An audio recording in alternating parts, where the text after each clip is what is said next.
super simple way to do nickel electroplating. Before I electroplate my item, I like to make a little nickel bath here. The water is very warm. It actually started out as boiling water.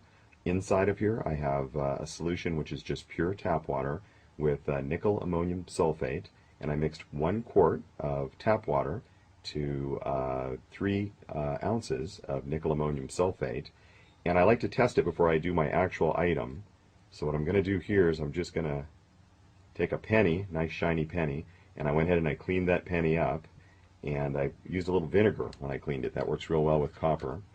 And I'm going to set it into the bath here, and as you can see, I'll go ahead and I'll let that stick out a bit. As you can see, I have 2 batteries, just a couple of D cells.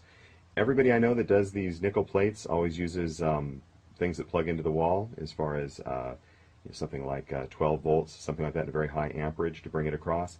I've had long-term bad results anytime I used anything other than a very small amount of electricity for this. And check this out. This was only a couple of seconds, and look at that. We've already got a nickel plate starting. See how it's getting shiny? Now with nickel, when you nickel plate something like copper, steel plates really well as well. And when you nickel plate it, it's really looking shiny and good. It'll be a bit dull until we buff it later. Now over here on this side, connected to the positive terminal of the battery, is a plate which is pure nickel. So we're using that as our anode, and then our cathode over here is going to be the item that we wish to plate. And actually, probably with the water, especially with the water being hot, this is only going to take a few minutes. Another thing, you might want to have a stirrer. Most nickel baths I've seen have some kind of a mechanical stirrer if you're doing a lot of nickel plating. And look at that, it's really getting a good shine on it.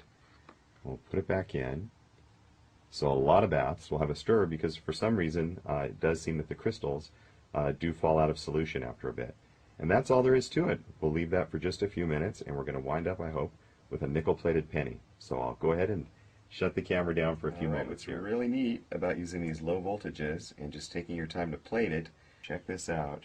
Look at that perfect shiny nickel finish on the whole penny.